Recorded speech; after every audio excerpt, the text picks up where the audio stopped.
requires that I notify the public that this meeting is being recorded. Therefore, please be aware that an audio and visual recording of this meeting is being made by Boston City TV, a part of the City of Boston Office of Cable Communications, and is being broadcast on Xfinity Channel 24, RCN Channel 13, and Vios Channel 962. Great. And with that, yes, I will throw it to Ducia, who's going to chair this meeting. Thank you very much, Colleen. Welcome, good evening, everybody. My name is Ducia Lobovska, Ducia for short, and I am chairing today the meeting. And I am from Boston, specifically Mission Hill. And I'm gonna go to my next person on my view, which is Olivia. Would you like to introduce yourself? Sure. My name is Olivia Richard. I hail from Brighton, where it's nice and sunny and the weather is wonderful. I'm a board member. All right. Thank you very much, Olivia, and I apologize for missing you. Alice Fisher, please introduce yourself. I am Alice Fisher. I'm from Boston South End, and yeah, it's been some beautiful weather. Thank you, and the next would be Paul. Oh, hi, my name is Carl Richardson. I identify as a deaf-blind individual. I live in Brighton Center, and I am the treasurer of the massive budget that we have. Thank you very much, Carl. Now, please, Paul, P-A-U-L, so Paul Karen. I'm sorry, I didn't hear you. I apologize. All good.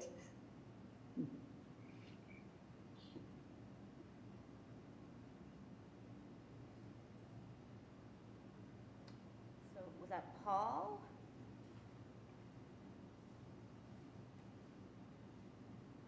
Paul, are you there? Maybe he stepped away.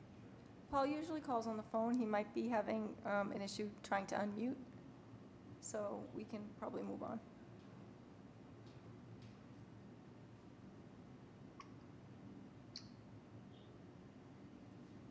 All right, thank you very much then. For now, Andrea, should we go to the next part of the agenda? That would be great, and if you would allow Commissioner Makash to hop in really quickly to jump ahead a little bit in the agenda. We have someone who's on a time crunch, so I'll throw it to Commissioner. Of course, thank you very much. Yes, Commissioner Makash, please, you have the floor. Great, thank you, Ducia and Andrea. So I have some exciting news to tell the board. As of July 1st, our department will be moving from the Human Services Cabinet to the Equity and Inclusion Cabinet. So this is going to give us a really great opportunity to partner with other departments in City Hall to really work on systemic inclusion of persons with disabilities. We know it's a priority of Mayor Wu, and it's certainly a priority of our new cabinet chief. She's joined us tonight to say a few words about herself and the cabinet. So I would like to introduce Chief Solis Savera. Chief. Thank you so much, Commissioner Makash, and so happy to be in this space with you all virtually nonetheless, but I'm happy to be here. I am very, very excited and just honored to be working alongside Commissioner Makash and Andrea, who's I have so much to learn from the two of them and so much to learn from this group right here as well. I won't be able to stay for the entire meeting, but I'm hoping that I will be able to actually engage in more of a critical understanding of the issues that you have been experiencing, and also pushing some of the agenda items that you have been pushing. So as Commissioner Makash said, a couple of weeks ago we had a conversation about how we understand that this is within the Equity and Inclusion Cabinet. It is important for us to be integrating the conversation of different abilities and disabilities. And so really excited to really talk about how do we integrate access, inclusion into our everyday practice as a city government. And before I give you sort of big picture of what we're doing in the cabinet, one thing that I will say, I'm a former teacher. And so as an educator, it's always been a priority of mine. And I have made many mistakes, and I have learned with my students and with my students' families what it means to take the time to process and to do the best thing for each individual student that I had. And so I am bringing that approach to the work. And so again, I'm honored to be with the space, and I know I have a lot to learn from you, and I'm hoping that you can learn a little bit from me too. So the Equity and Inclusion Cabinet is really charged with the big picture mission of transforming city practices, right? And 3 ways that we are going to be doing that work is by embedding equity and inclusion into our policies, our programming, our services, a lot of the work that Commissioner Makash and the staff has already been doing, right? How do we push that work internally and really question the way that we have been doing business as usual that hasn't always worked for everybody? The second piece is building our collective capacity and understanding around issues of racial justice, social justice, et cetera, and all the different identities that fall within that. That looks like trainings, that looks like advising, et cetera. Again, a role that this particular office has been playing a little bit already. And the third piece is just a space for creativity and innovation, right? Under our cabinet, we have 8 departments. We have the Office of Immigrant Advancement, Office of Women's Advancement, Office of Black Male Advancement, and LGBTQ Advancement.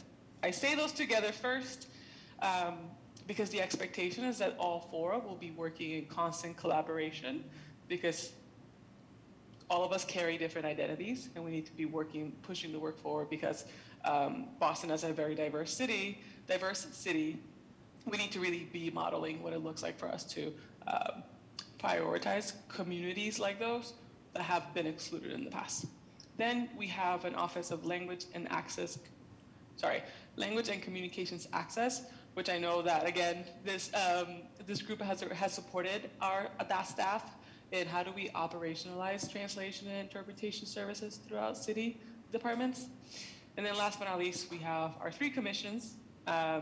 The Fair Housing Commission, that is really focusing on investigating cases of discrimination against protected classes when it comes to housing. 2, we have the Human Rights Commission, which, in full transparency, we're still sort of restructuring that department as to, again, how do we ensure that we are applying a little bit of social pressure to folks that are not prioritizing our communities, if you will. And then the one that you are all very familiar with, the Disabilities Commission. And again, I'm just really excited to be here. And I'm happy to take questions, Andrea, but I don't know if this is a good time for that. My apologies if I spoke a little too fast. No, I think it's a I great... defer to the chair if Juicy wants to recommend any questions. Sorry, Commissioner. No. Sure. I thank you very much. I'm sorry, I don't want to butcher your name, Mariangela.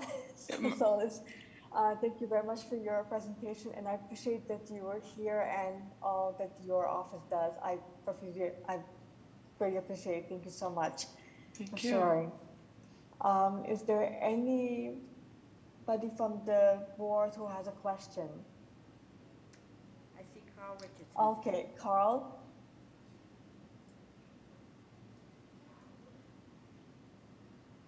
Yes, hi. I just want to say I'm thrilled with this. I love the idea that you're moving out of Health and Human Services into DEI, because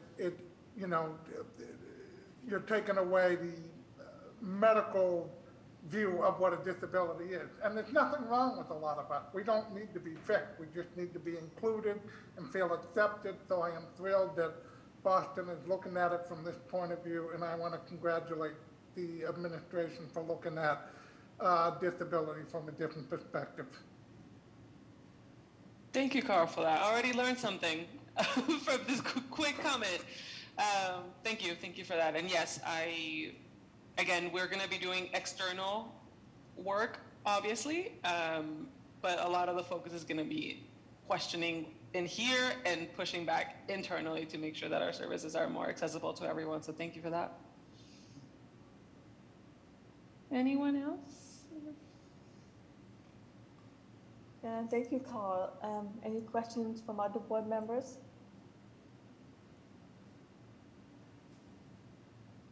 No? Oh, Alice, Yeah. you have the floor. Can you hear me? Yeah, okay. Right.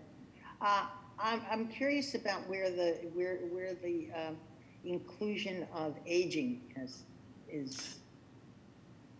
Yeah, that's a really good question. Was that okay? Yeah. That's a really good question. We spent a couple of weeks, months, and we're still gonna keep exploring this, but the way that we are making decisions around who's in the equity and inclusion cabinet versus not, right, is sort of the amount of direct services that are offered to community and residents. And the equity and inclusion cabinet, while it has components of external facing work, if I'm gonna give it a random percentage, it's like 75% internal work, right? And so for the H Strong department, which is sort of like their main focus, they are very external facing department. Human service, and that's the cabinet that they stated. That does not mean though that we're not including that population as a sort of like in our multi-generational conversation. In fact, Commissioner Shea and I talk quite often because she has wonderful ideas around how to diversify her staff and ensure that she's connecting with folks that speak other languages, et cetera. And so we'd love to hear your thoughts on how to make sure that we are applying that lens, but as an office, it's staying in the Human Services cabinet. Can I just add, Alice, Yes. a lot of the needs of people who are older coincide with the needs of people with disabilities. So my staff works very closely with the Age Strong staff. We work on Age Friendly Boston to ensure that all the access we advocate for includes best practices for seniors, things such as lighting and rugs versus floors and things like that. So we are really advocates for the older community, and the work will not stop. It will just be, we'll shift to a different department because we really work more systemically. And as the chief said, Age Strong works more in direct services, but we will continue to work together. Thank you for your question, Alice. Great. I think, yeah, thank you, Alice. I think I saw Chris Moravsky. Are you still wanting to speak, or?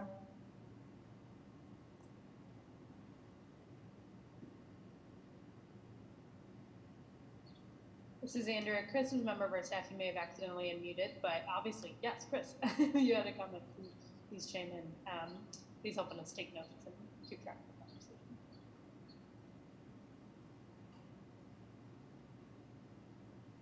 You're muted. I apologize. Thank you, Andrea. Any other questions from the board? Any from the public?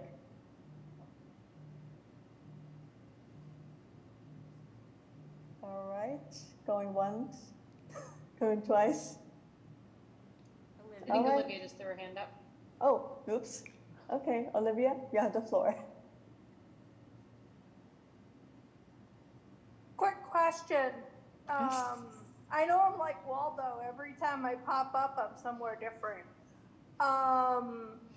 Quick question. Will this shift in cabinets affect the advisory board in any way? Commissioner Andrea, you should answer that, but my assumption is absolutely not. But Yeah, Andrea's been doing some work with a larger group, talking about boards and commissions.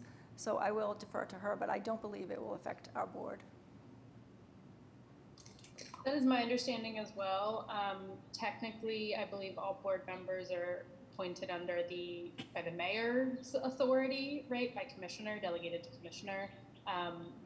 We would absolutely, we'll be working with Chief Solisavera and the other departments to help make sure we're keeping a diverse board in our outreach, but it shouldn't impact any of the authorities, bylaws, regulations, access to the mayor.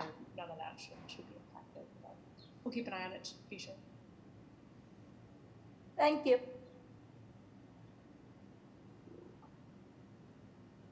All right, thank you very much for that. Again, one last call for anybody from the public.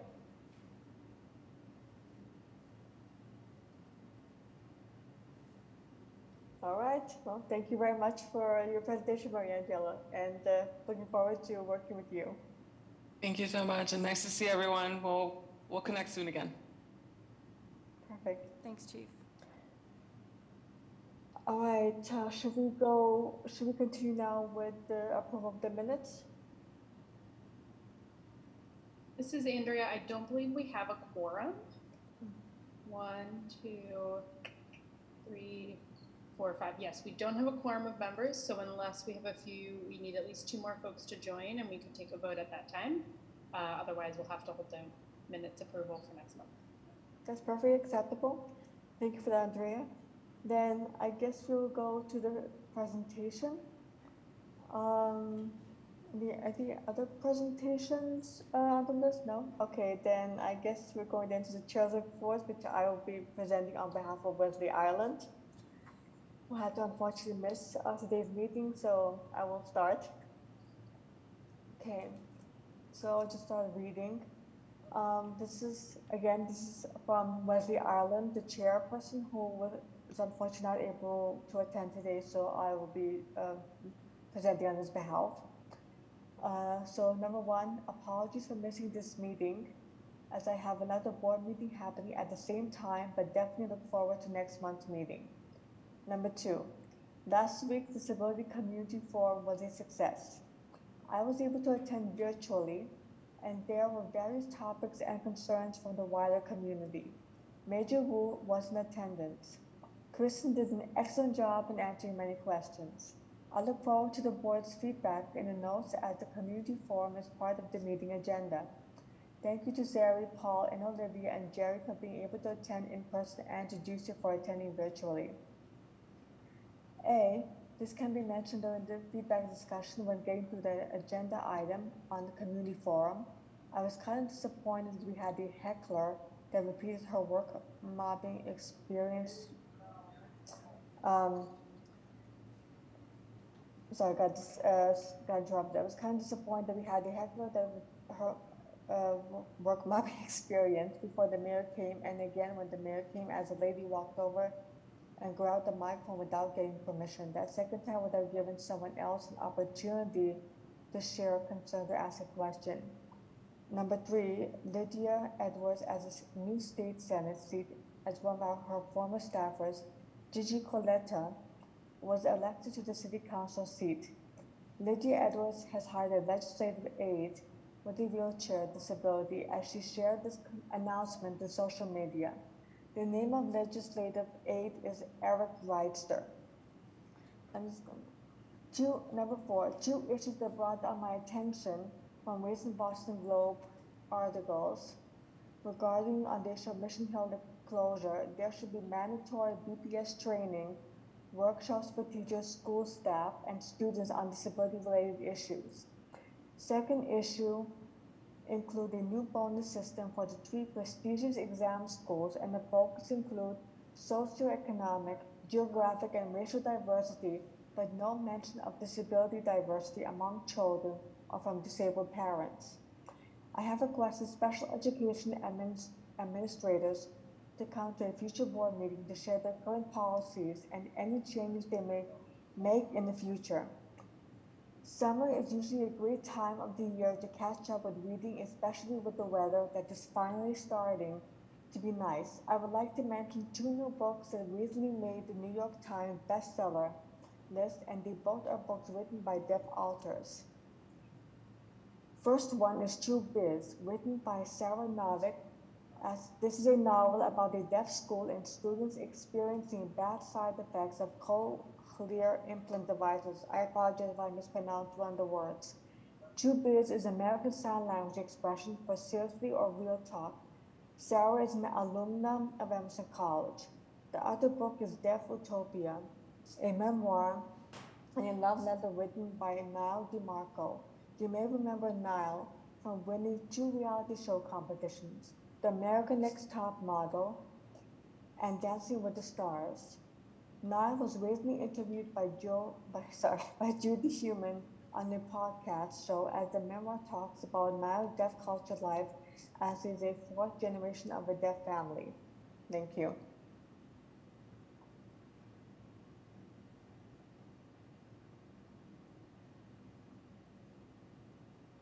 Excellent. And just, this is Andrea from the commission. Just want to follow up on one piece of Wes's report there. It looks like we will be having someone from the special ed department at BPS, which is still what it's called, to join us as soon as the June meeting to offer a general overview of the program and disability in schools.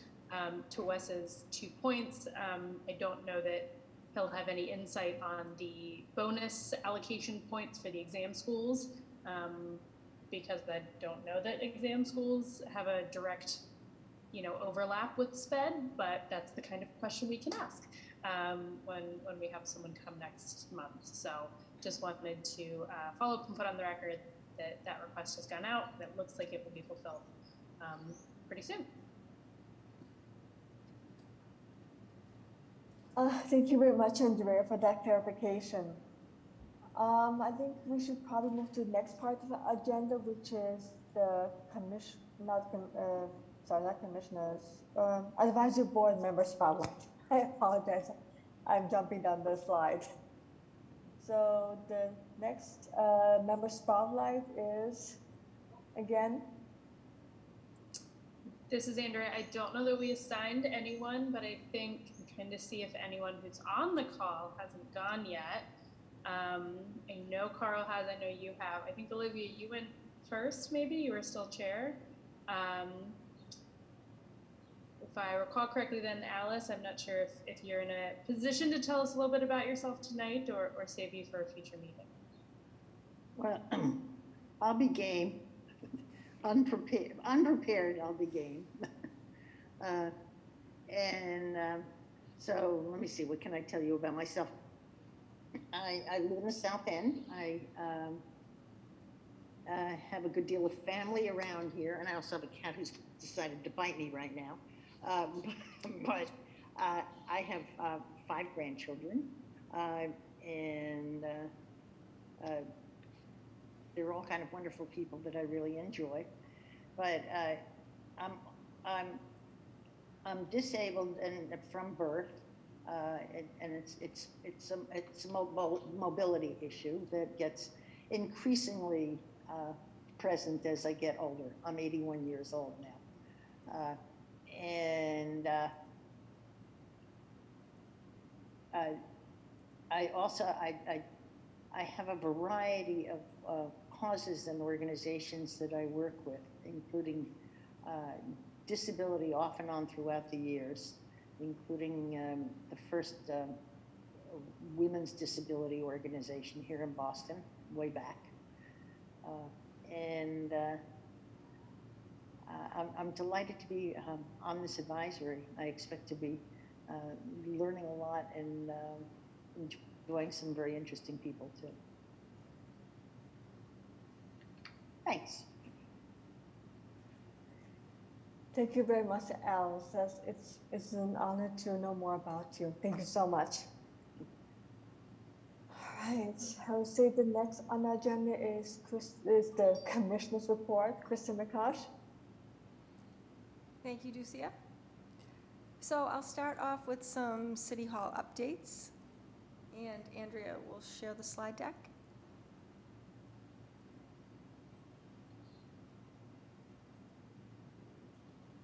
Once I get the right slide deck up. Sorry, I shared the wrong window. Here we go.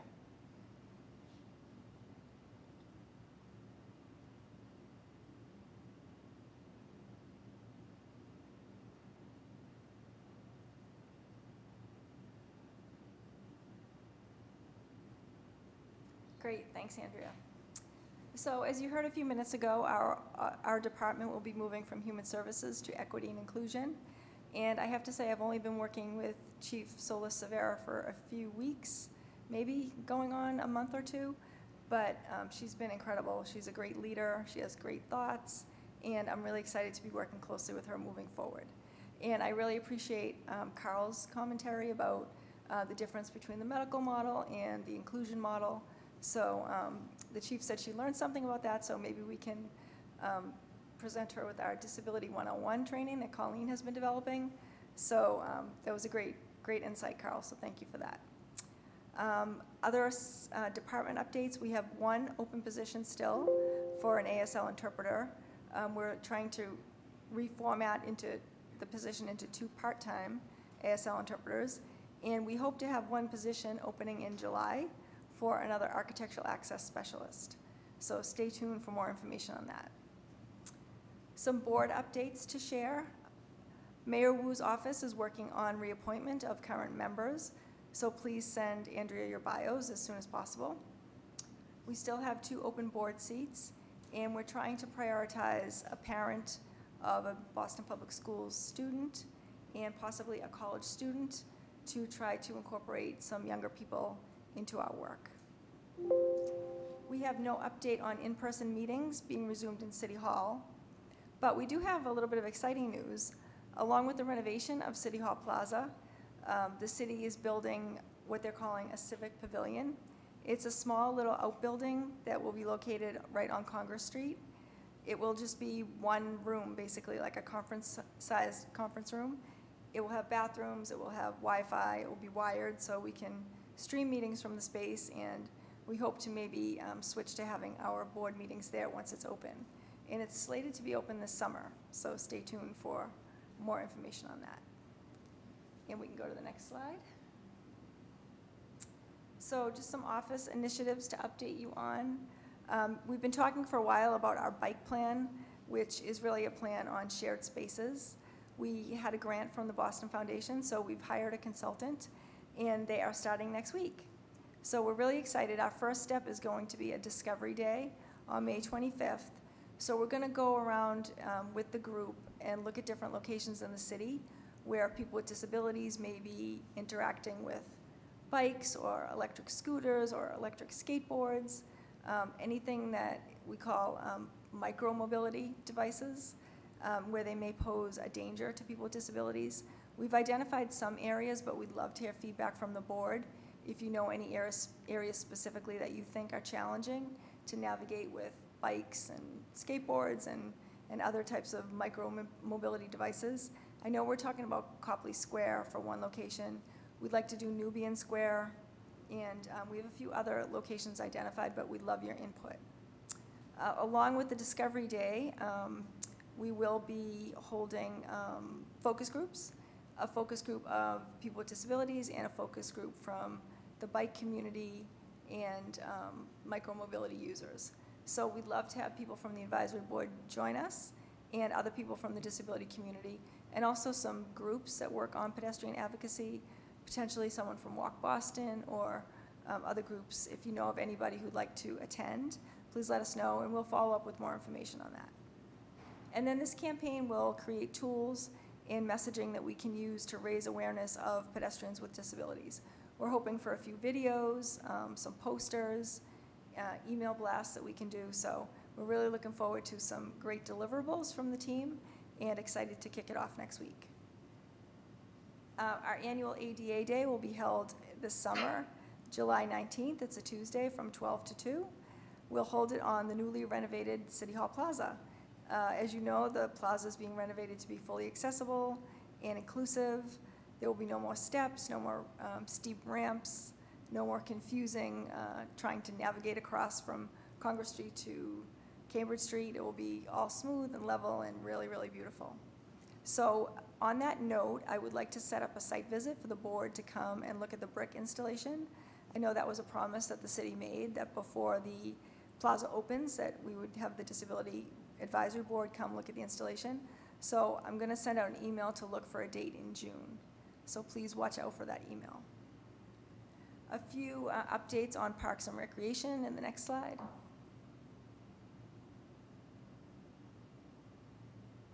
So the city is doing an open space plan, and they would like to hear from the community.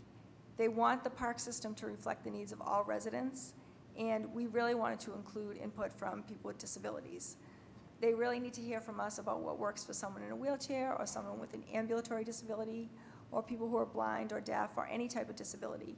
We want to make sure that all these needs and recreation components reflect the users that will be in the park. So please take the survey. It's online through the end of May, and we hope you will spread this notice to your networks so that the Parks Department gets great feedback from people with disabilities. The link is in this report, and we'll email you the report after the meeting. A few updates on Malcolm X Park. I may have mentioned that the city's doing a major renovation on Malcolm X Park in Roxbury. The renovation includes many accessibility upgrades. However, there's been some meetings from neighborhood residents who are concerned about the number of trees that are being removed. So we've had a few meetings about it. The disability community, a few members participated in a Zoom call a few weeks ago with neighbors, and Mayor Wu has met with the community and myself to talk it through, and there was a city council hearing held last week. So we're just trying to work out and balance the needs of people with disabilities with the community that wants to preserve the trees. So the hearing is available to watch. We can send you a link if you're interested. And the next steps are that city leaders from the Open Space and Environment Cabinet will be meeting with the community to really hammer out the details before the work resumes. So stay tuned for more information on that. And next slide. So a few updates on the T. The MBTA is also having a survey they'd like to get your input on. It's the redesign, the bus network redesign is proposing a new network map, and they would like to get input from riders. So they're really focusing on equity to create better service, better connections, and more all-day service. So please provide input on the map and attend virtual meetings. The survey is available in multiple languages, and you can also leave input on the phone. So that information is in the slide, and again, we'll send this out to you after the meeting. All right, so Mayor Wu has some coffee hours remaining. These are an hour or so, very informal meeting in different parks located around the city. She's already held half a dozen or so, and she has a dozen left. So please, if you want to go out and meet the mayor, other cabinet chiefs, department heads, city staff. I know there's iced coffee from Dunkin' Donuts. That's always a big draw. And it's just a great chance to meet your city leaders in an informal setting and just talk to them about any issues you have and hear their thoughts on your neighborhood. Next slide. So just wanted to break down the community forum that we held last week. Thank you all to the board members who attended. We were planning to just go live, and we did a survey before the forum, a month or so before the forum, just to survey the community to see if they were feeling like they wanted to come to a live event or if they wanted to be virtual. And the responses we got were literally 50-50. So we, at the last minute, were able to add a Zoom component, and the results were exactly the same as the survey. We had 40 people in person and 40 people on Zoom. So it really, I think, goes to show us that there isn't a strong preference in the community right now as far as live or hybrid.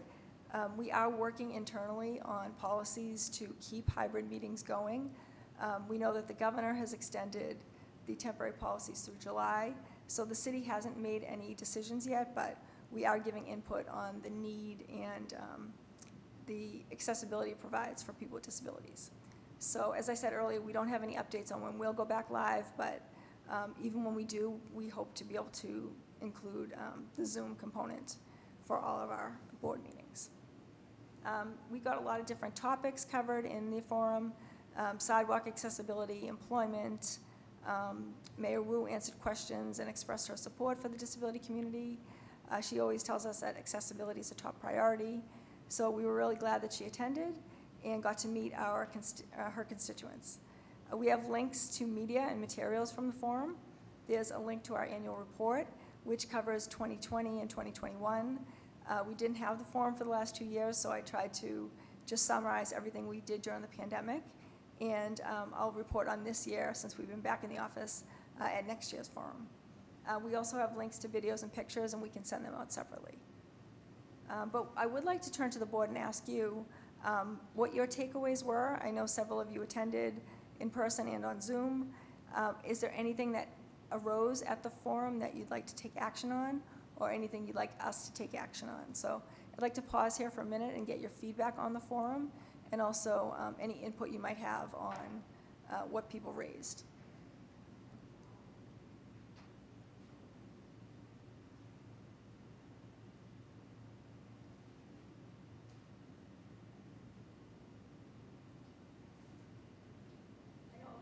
All were there in person, and Alice, did you join us? I think Ducia, you were online.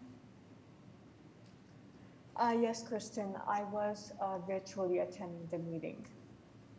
And did anything stand out for you that you'd like to work on? Well, all I could say is that what stood out to me was one of the constituents who was talking about her issue with the university. However, what stood out to me, I mean, the best way I can put it is, we could improve with technology. We could definitely improve on that end, because I was hoping, assuming that I would maybe be able to introduce myself virtually, but that was not possible, which is understandable. Like, there was just technical issues involved. But otherwise, I definitely appreciated the forum. I appreciated hearing overall from the constituents and meeting all the people who are involved in making sure that the board works successful, and all of you from the department at Boston City Hall. It was definitely a beautiful experience to get to know them and hear about their contributions. Thank you, Kristen. Yeah, thanks, Ducia. It's a really good point about technology. It's sort of a double-edged sword. That's why we wanted to have a live event, because we know that a lot of people don't have good connectivity. They may not have a computer. They may not have a smartphone. So we love to go back to in-person events, but at the same time, we know COVID rates are rising right now. People are still concerned about potential people who are at higher risk for illness with COVID. So we did the Zoom at the last minute, and it wasn't perfect, but hybrid meetings are always a challenge. Sometimes it's really easier to either go fully live or fully remote. When you try to mix the two, it just becomes very complicated technically. So we didn't, unfortunately, have the ability to let people speak live on the Zoom. But again, all these things are trying to be figured out right now, because we know the world has changed with COVID, and we hate to lose any access that we've provided. So thank you for that input, and we'll continue breaking down the issues that we heard at the forum and figuring out our work plan for the upcoming year. So just one other piece of old business on my report. A few months ago, I asked about the bathroom stall signage, and if people were in support of it, if they liked the language that was on it. And the language that I was suggesting was just very plain and minimal, that says, accessible stall, please prioritize people with disabilities. So I just want to throw it out there. I don't know if people want to comment on it or just kind of think about it, and we can bring it back again next month. I know there aren't a lot of board members on the meeting tonight, so I will leave my report there and turn it back to Ducia if anybody has questions.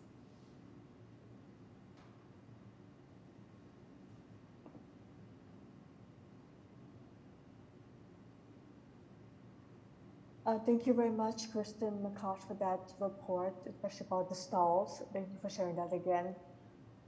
So to moving forward, is there anybody who has questions about the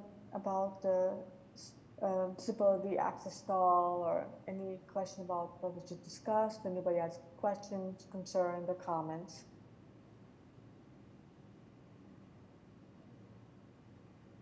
Olivia, you have the floor.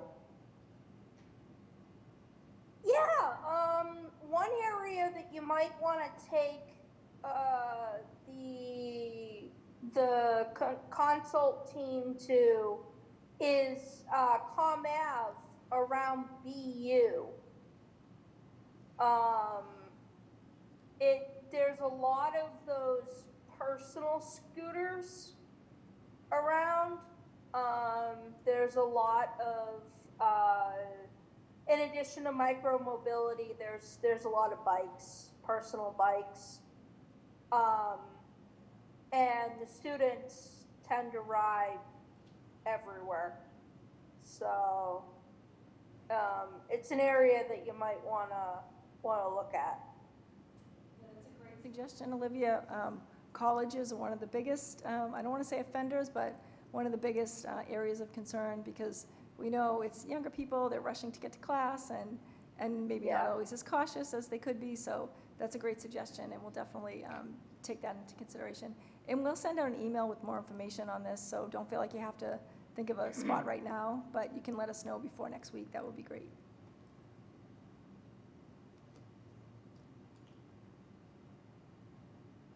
Thank you very much, Olivia. Any other additional questions from board members?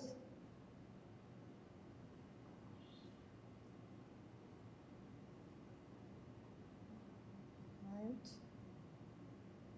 Okay, there's nobody from the board members. Any questions or concerns from the public?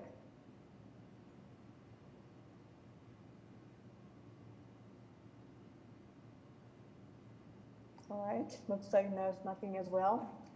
So we're going to move to our next next item on the agenda, going to new business.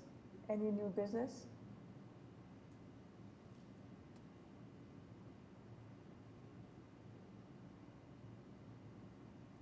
Are we doing the architectural access report? Andrea, is there an architectural access? Yeah, we may have accidentally deleted it from the agenda in our update because we haven't had one in a while.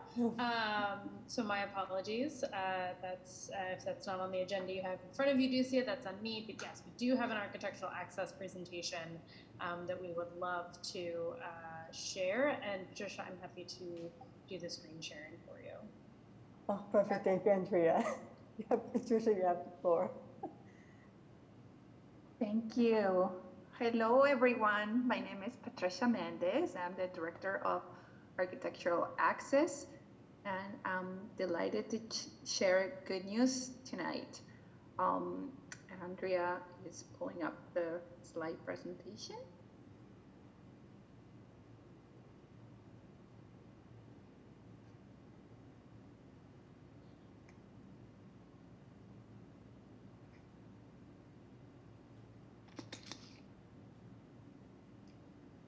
Wonderful. Great. So the great news is that our City Hall mezzanine is getting a brand new vertical wheelchair lift. This started with getting a grant from the municipal grant program from the MOD, Massachusetts Office on Disabilities, and that was at the end of last year. So this year we were granted the award, and we started coordinating with the Public Facilities Office. And the great thing that also happened this year is that City Hall is getting an elevator upgrade project. So it aligned beautifully. So the project was able to also coordinate the purchase and the installation of the vertical wheelchair lift. Next slide. All right, so for those of you who are familiar with City Hall, the old incline lift is this old product that was installed 40 years ago, and it wasn't really serving the mezzanine very well. Not a lot of people knew it existed. Not a lot of people knew how to work it. And even if we got it to work, it was slow and clunky, and it even had like a beeping sound. So not the best product. And it was also installed, and it was covering the base original design of the metal handrails. So not great, not great. Next.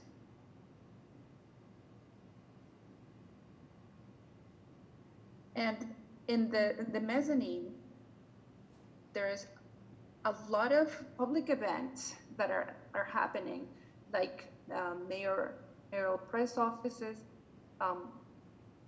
conferences, and meets and greets, and employee lunches, and even a COVID clinic. Also, some exhibits of local artists, a lot of different great events up there that were not accessible. I mean, it was really challenging to get access there. Next.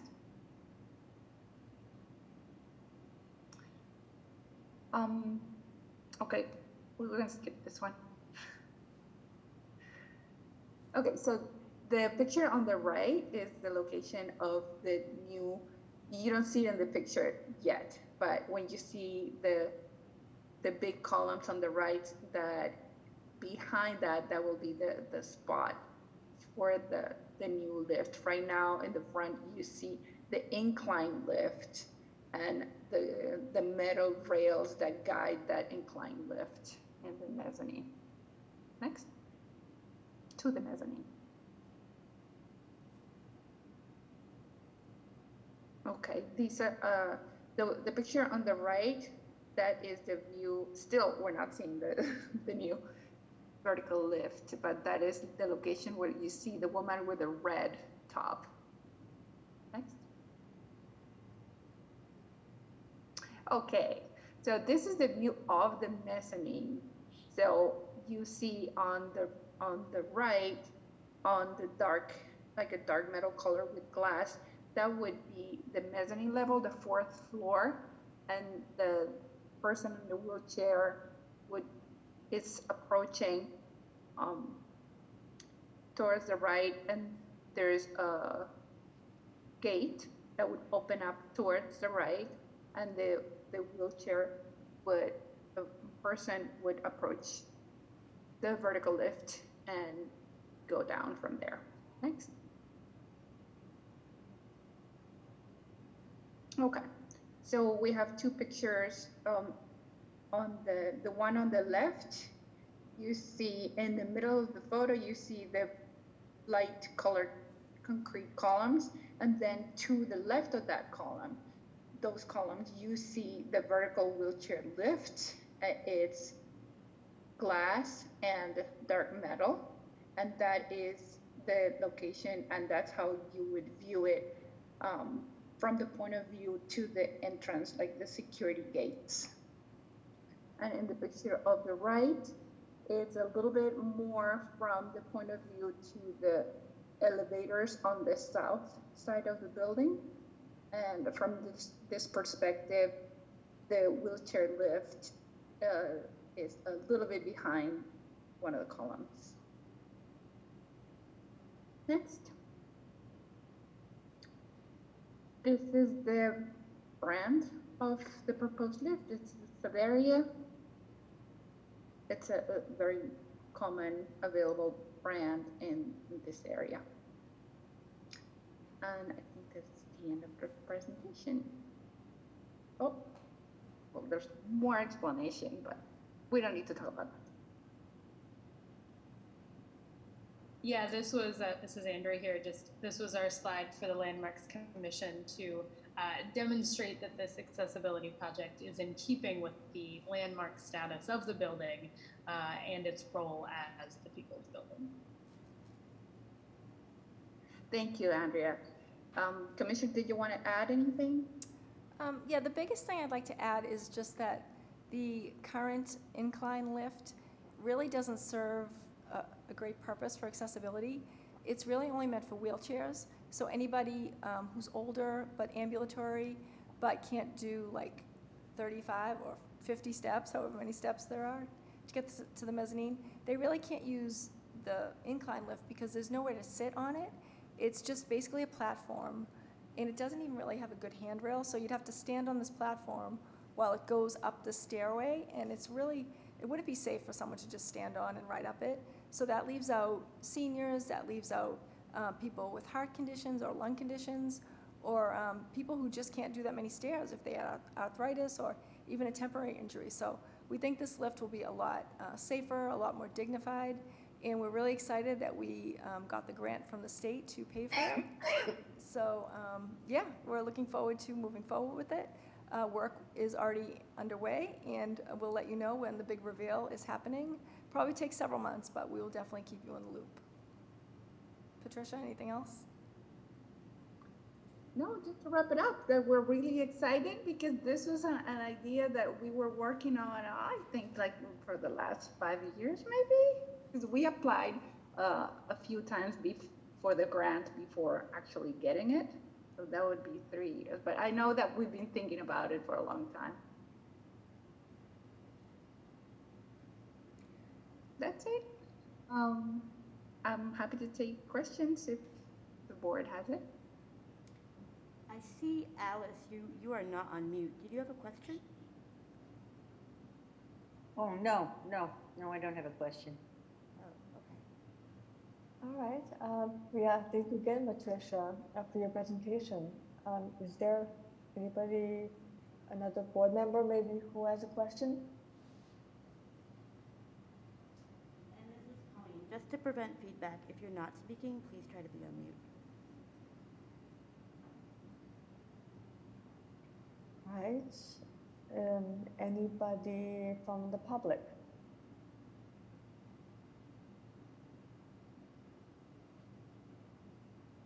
Wait, Joanna? Hi, thank you. This may have been already answered because I am joining late. So I don't know if there'll be a recording of this. Maybe I can review it later. So again, if this question is irrelevant or has been answered or has it, please just let me know and I'll move on. When it comes to asthma as a category under the ADA, is it less or more, is it weighed differently than hearing, sight, physical disability, or even, because I've also noticed, bipolar depression is on there, schizophrenia. And so I'm glad to know all these things are covered because they're all really important, but I'm just wondering if they're weighed differently and how do you protect and support people that have depression, which can, be triggered if it's, trauma based. Like how is that? How does that work? Hi, Juliana, this is Andrea. Yeah. Sorry, I just want to clarify. This is the section for public questions about the architectural access report. Is this a question about the mezzanine lift? Well, I guess what I'm wondering is, even if it was about the mezzanine lift, how do you, what if, it's an AD, it's a more of a general question. I can answer that. So I guess with the lift, you would only be looking at the physical disability. That makes sense. If that's what you're saying, that makes sense. No, I can jump in. Okay. Yeah. I'm sorry if it was a dumb question. No, that's fine. Yeah, so speaking, relating it to the mezzanine lift, I'm not sure if you heard the whole report, but the incline lift that's there right now isn't really usable by people with ambulatory disabilities, which really includes people with asthma. I mentioned that people with breathing difficulties, people with arthritis or who use canes can't really use the lift that's there right now because it doesn't have a seat. So you'd have to stand on the lift and essentially balance while it rides up the stairway. So the new lift that we're installing will be great for people with asthma because it will be usable by them, without having to balance on a very kind of treacherous old lift. So in that way, asthma will be a big piece of the access to the mezzanine now. And then just in general about your question with ADA. So the ADA has a very specific definition of disability. It's 3-tiered. First, it is any issue that impacts a major life activity, such as walking, seeing, hearing, breathing, even reading. anything that impacts a major life activity would be considered a covered disability under the ADA. Secondly is anyone who has a record of such an impairment, meaning maybe they had asthma as a child and then it improved, so they don't technically have it, but they would still be protected in that case. And then third, anyone who's regarded as having a disability. So sometimes people may look like they have a disability, but it's not actually a disability. Things that have been used as examples are people with maybe like a facial scar or something like that people may assume causes a disability, but it actually doesn't. But they would be covered under the ADA as well. And the ADA doesn't give any weight to different disabilities. It protects all people with disabilities who meet this definition from discrimination. So it's not really like one disability is more of a disability than another. As long as they meet that definition, then they are covered by the ADA. Thanks, that was really helpful. Thank you very much. Thank you, Johanna, for your question, and welcome to our meeting. I see here a comment from the public. I'm assuming Karen C. Should I read it or? Okay, so the question from Karen C. is, how wide will the new lift be? And congrats on getting the grant for it. Patricia. Yes. Hi, Karen. Thank you for that question. Well, I'm happy to say that it is the biggest model available. So it's more than 4.5 feet. It's almost 5 feet. So it's going to be spacious. I just want to give a shout out to Patricia because she really advocated internally with the city to go for the biggest lift possible, and she was successful. So yes, like she said, it's the largest model available. So we know sometimes wheelchairs, power wheelchairs can be larger. So we're really excited that the city agreed with us, and we have the biggest lift possible that's going to be installed. Just out of curiosity, what's the weight capacity? This is Carl. Patricia, is it 750 pounds? Yeah, that's what they all are now. Okay, thank you. I have to get you the specific number. I don't know it from the top of my head. Don't worry, I was hoping it was 750. That's fine. I'm pretty sure that's what it is. This is Andrea. It's definitely over 700. I know that for a fact because we wanted to confirm that as a minimum threshold, but we can confirm the exact number. Yeah, this is Carl. The only reason I ask is some of the power wheelchairs alone can be, up with the heavy wheels and the battery packs and some of them can be up to a couple 100 pounds. Or if someone, this is Andrea, if someone has an attendant on the lift with them, right, two people. Exactly, a PCA or somebody, yeah. Exactly. Guide dog joining a user, so we wanted to make sure that we could accommodate a whole range of disabilities to use the lift.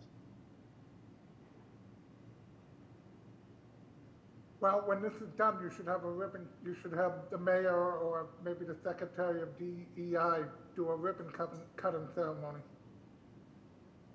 Absolutely. Thank you, Carl. Thank you for your question. Anybody else?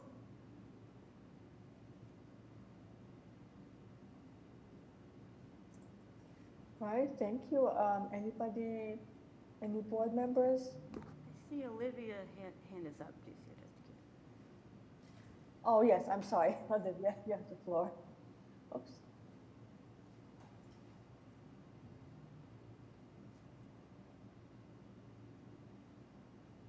Yeah.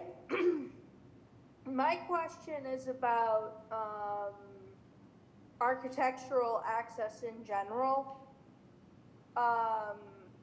I was wondering if any of the work stoppage that happened as a result of the accidents, the electrocutions and the crushing, has affected any of the access projects around the city. Yeah. Go ahead, Patricia. Are you talking about the MBTA? I'm sorry, I'm not sure which. No, the Suffolk. Mm. Suffolk Suffolk Company. Construction, yeah. Yeah, there were Yeah. two unfortunately fatal accidents in the last month or two. One was near City Hall and one was in South Boston. They were both like big development projects which were halted so OSHA could come in and investigate, but no, they didn't really have anything to do with accessibility. They were really like both rehabs to make really big, like large housing developments and mixed-use buildings. So no, that there was no access impacted. Okay. And this is Andrea, I'll just add, it didn't delay the plaza construction at all, because the city found, this is maybe more of an answer than you want, but the city found some of the oldest Green Line tunnels that are not currently being used under the plaza, but could one day be used or could provide access or something. Yeah. So as part of the plaza, they put additional supports over that tunnel so that they could get strong equipment onto the plaza, both for construction and just for general events. And so when for example, the concrete fell on the Haymarket over those tunnels, they didn't have that extra support. So that's why Haymarket was shut down for so long. They needed to see what the impact was. But since the city and the T had already put in all those supports over by the plaza, it was sort of far enough away that they could continue work. So to the extent that there's any other construction delays, we all know how construction likes to get delayed in general. But no, it didn't. That wasn't an impact on the plaza project. Okay, good. Thank you. All right, thank you for that, Olivia and Andrea. Any questions, any other questions from the board?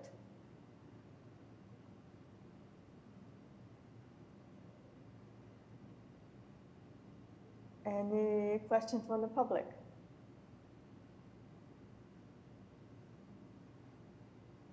Questions, concerns? Okay, don't see anything right now. Not here, not in the chat. I think we covered old business and new business so far. Should we go straight to public input? This is Andrea. I just want to make one note on the new business. Leaving it for the next meeting when Wes is in to talk in more detail about it. But Wes mentioned after the outdoor dining presentation we had in April from John Romano from ONS, that he's interested in discussing with the board, writing a letter expressing the board's priorities for any sort of permanent outdoor dining program. So that is on the agenda as a matter of new business per the chair's request, but I will leave that under, I guess, new for next month when Wes is here to expound on his interest and to discuss that with all of you. And I'll just jump in to say it's really good timing because we're working on a permanent program right now to kick off outdoor dining next year. Excellent. Thank you so much, Andrea and Kristen. All right.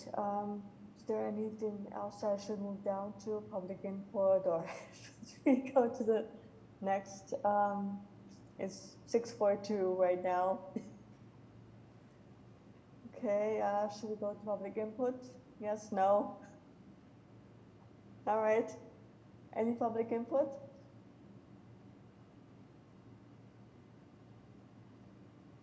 I get to make my motion? I have a question. Yes, Nina, sure. Yeah. And welcome. Thank you. Wait a minute, let me just make sure I'm saying it. Ducia? Is it Ducia? Perfectly said, thank you. Okay, great. It's the Russian in my name, Nina, that's what it is. But I'm just wondering, this is all new to me, and I have a dear friend whose mother was almost single-handedly responsible for getting the city of Boston to put curb cuts into sidewalks. This was quite some time ago.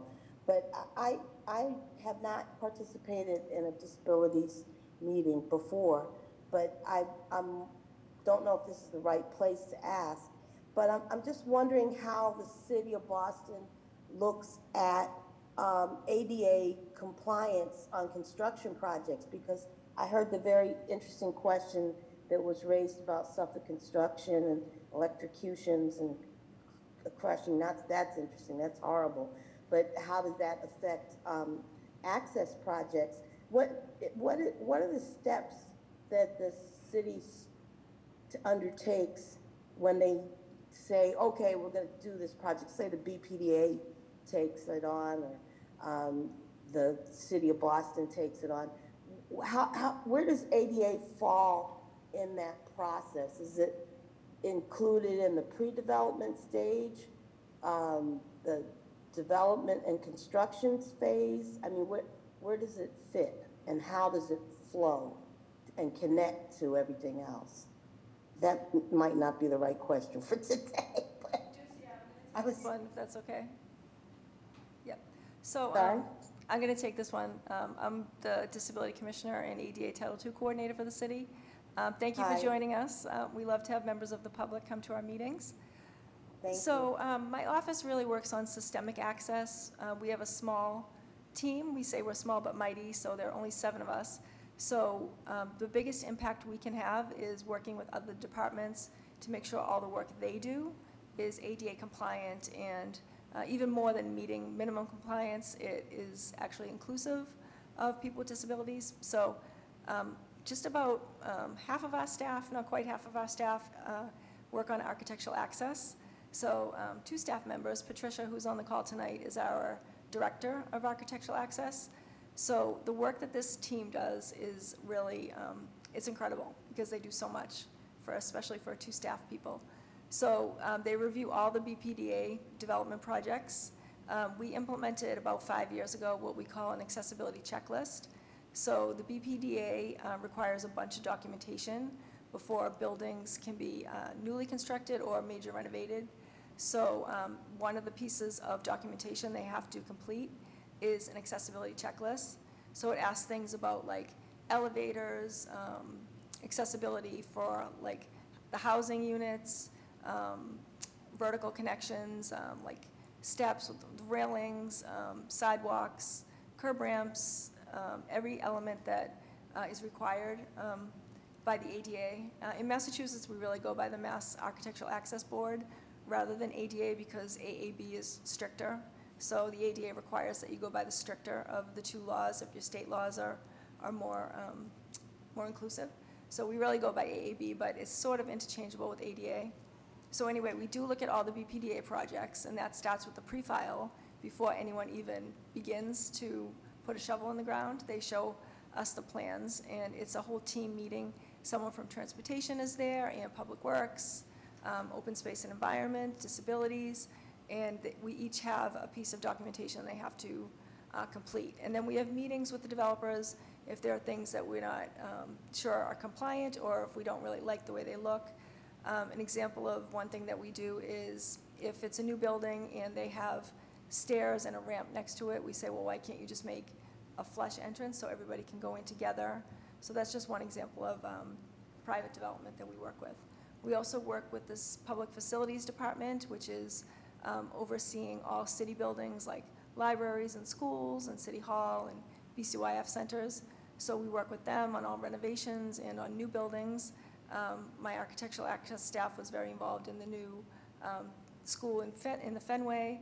We're working on the Copley Library to put a ramp at the main entrance, because it's a historical building, and we want to be really thoughtful about maintaining the historic appearance while still providing access, because right now there's no access at all for people with disabilities at the front entrance.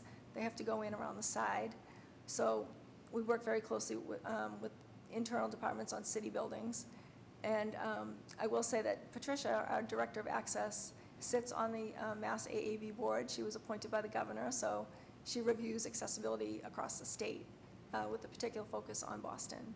And then our other staff member, Sarah Leung, she is on the Public Improvement Commission, so she really oversees all the work that's done on sidewalks and city streets, intersections, public rights of way, to make sure that all of that is accessible. Things like not installing any new brick sidewalks or maintaining a 4-foot path of travel that's clear of obstructions like lampposts and benches and things like that. So we work really with other departments internally, we work with developments externally, and we do a whole lot of work, great work, and I will turn it over to Patricia, see if she has any comments. Thank you. Thank you, Commissioners. Oh, yeah, we're also involved in transportation projects. So very involved with Boston Transportation Department, and that includes bus stops and reconstruction of sidewalks and roads and pedestrian crossing, including curbs. Thank you. Thank you for your question. Oh, you're welcome. And I do have a follow-up. I'm involved with a project that is in Lower Roxbury, and this project is like 11 years in the making.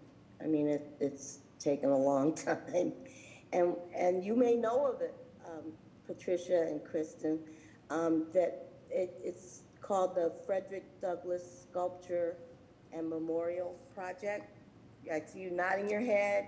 Yes, I'm familiar with it. Yeah. Yes, and we were kind of surprised and bamboozled, I would say, a bit by the introduction of a stringent requirement that involved cutting down the only shade tree within a 1-mile radius of where the proposed sculpture would go.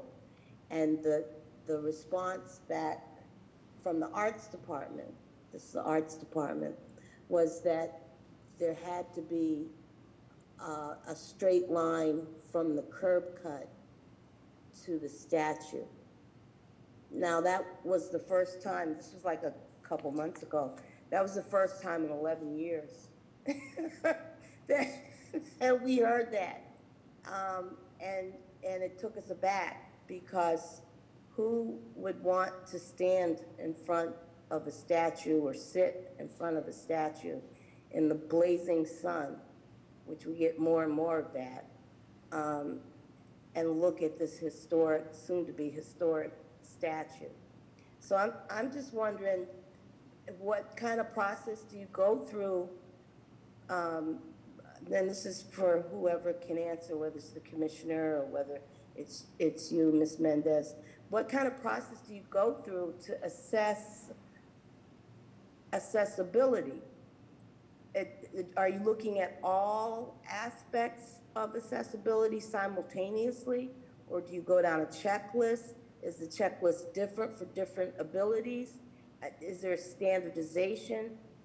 Because to lose the only piece of shade because a straight line is preferred, I'm wondering if there are technologies that are available that can assist somebody who's visually impaired to guide them to where a statue is, and still let them be guided there and be in shade and be able to breathe when they get there. And maybe this isn't the right place to ask that question, but we've been trying to ask through channels and don't seem to be getting very far. Yeah, it's, Sure. I'll just jump in briefly, Patricia, and then turn it to you. Go ahead. So, Go ahead, yeah, these are never random decisions. We go by the state building code, which requires accessibility. That's the Mass Architectural Access Board. So, yeah, it's definitely not random. You know, it's somewhat of a checklist, but any architect or any designer, they know these laws and codes. That's what their work is. That's what they should be doing. So, you know, if you had somebody design it, they should have been aware of the Mass Building Code. It's a standard code. Like I said, every architect or engineer would know about it. Patricia is a registered licensed architect, so I'm going to turn it over to her.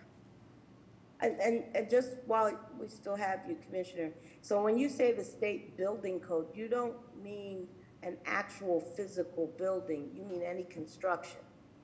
Yeah, Is that what you mean? The state building code covers all public rights of way, sidewalks, walkways, parks, anything that's open to the public is covered under the state building code. Under Okay. TMR 521. Yeah. I'm sorry, can you repeat that, please? You want to look at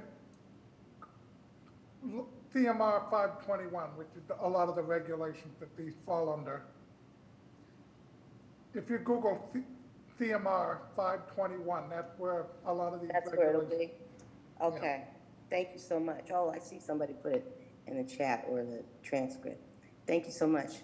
And yes, I'm sorry, I didn't mean to interrupt you, Patricia. Yes, Nina, thank you for your question. Actually, we had that project come to present a few months ago. I'm happy to send you the recording of that presentation because there was a detailed discussion on how the design decisions were made. And I remember trying to protect the trees as much as possible. There's only one. There's only one tree. There's one tree, not more than one. One. Well, my understanding was that that the trees were saved and protected because in our conversation, the same as with the H strong, we do encourage the shade because the shade it's helpful for everybody and it's a positive element of the design. We also discussed, as you said, the materials of the path towards the statue, and I remember that there was some changes and some tweaking in the design, and the Arts Commission and the architectural worked closely with us. So it was a collaborative conversation, and I'm happy to send you the details of how that happened. Because we had a presentation of that. I don't know if I answered your question completely. You did, and if you would, if it's possible, can you put your email in the chat, and I will send you an email and ask you for the video or the recording of the project so we can, because the subcommittee, if you will, that did the bulk of the work is coming through a bigger organization, small. You guys talk about small. We have a handful of people in this group, and we're doing so much in that neighborhood. And it's really incredible because I don't know if you know the history, and now's not the time really to go into, but just quickly, that Lower Roxbury neighborhood was under serious attack when the city decided to and the state decided to take federal money and put a highway through a neighborhood. This was going on quite a bit across the country. And the community members from Roxbury to Cambridge to Jamaica Plain got together and stopped it and changed federal law. And so our organization, United Neighbors of Lower Roxbury, is the last to really recover from that and to develop our own land and gardens and in the neighborhood, community gardens and also park space. So, and this statue is part of that, commemorating Frederick Douglass. So I appreciate you all listening and taking the time and answering questions. Thank you, Nina. I put my email address in the chat, ada@boston.gov. Thank you so much, Patricia. You're welcome. Thank you so much, Nina, for your questions. Here's Juicy again, and I see Hannah, you have your hand raised, and I'm assuming that's the same question you had in the chat box, so I'll give you the floor. Oh, thanks. And I'm really grateful to be a part of this meeting, and I don't want to take away from the topic, so please cut me off if you feel I'm doing that. I'm just going to be really candid. Part of the reason that I came tonight is because I want to understand from the perspective of people that are needing accessibility, because I believe that is critical We need to take care of each other. I had a grandpa who lived till he was 106 in Brooklyn, New York, till the day he died, and he had a really hard time getting around. You know, it was not easy. I have 2 parents that have asthma, and I know that certain neighborhoods, they're really uncomfortable because of the lack of trees and the amount of pollution. What I feel is happening right now in the city, and I'm worried about it, is that people with the ADA community is being pitted against, in some ways, people that need trees because they have asthma, or just, we all need trees, right? But our sidewalks are so old, and the trees are out of compliance. And we need to fix the sidewalks for the people that are in wheelchairs, for the people that are blind. That is not a question. That is a must.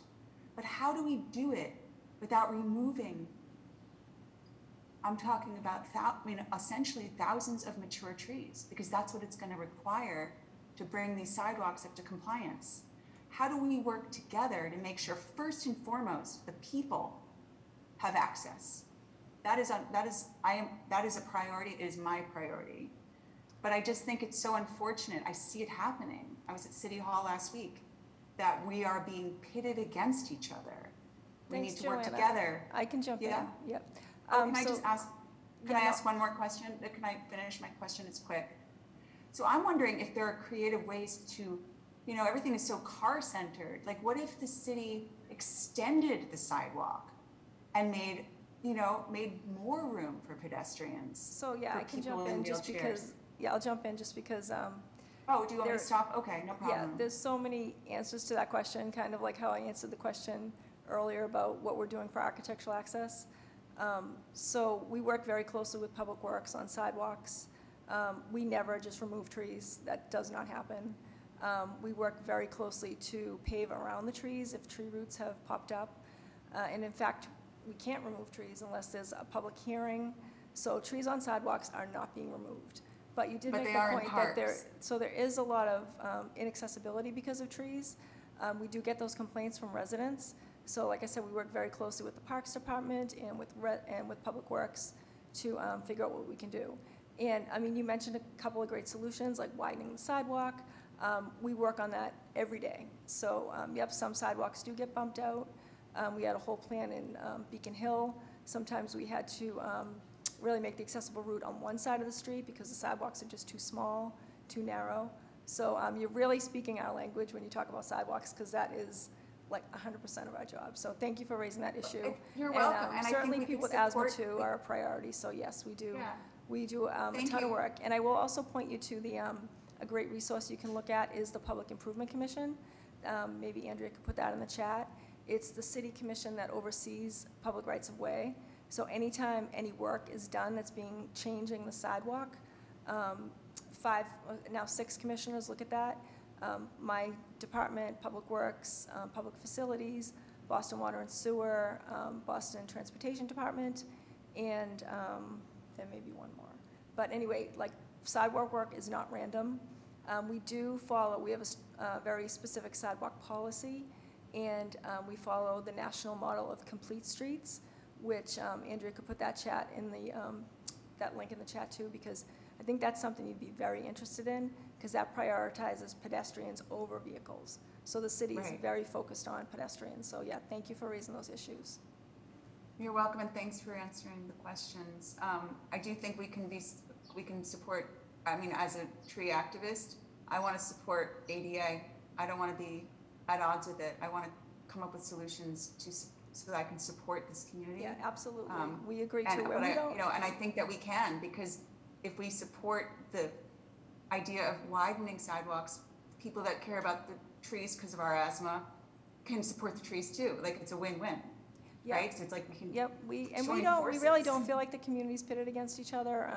I think a lot of people. Like Patricia said a few minutes ago, we work closely with the Arts Commission to try to save the tree in that park, but we do have to move to the next segment. So public comment is limited to just 3 minutes. So thank you for that.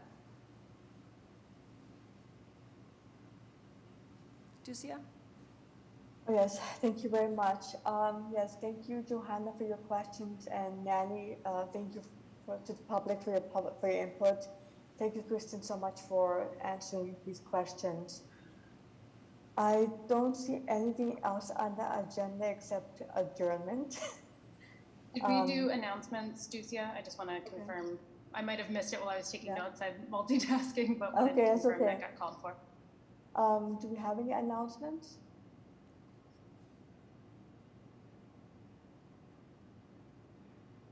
From board members?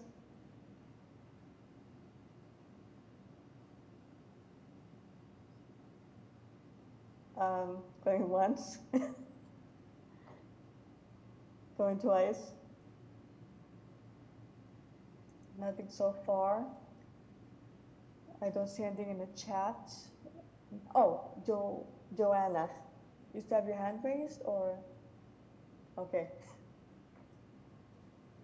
All right, and Julia, what do you suggest? Should we go? Yep, if no announcements, then I think Carl gets to make his motion.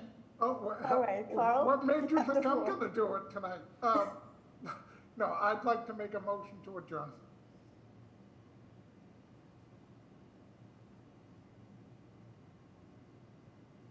I second.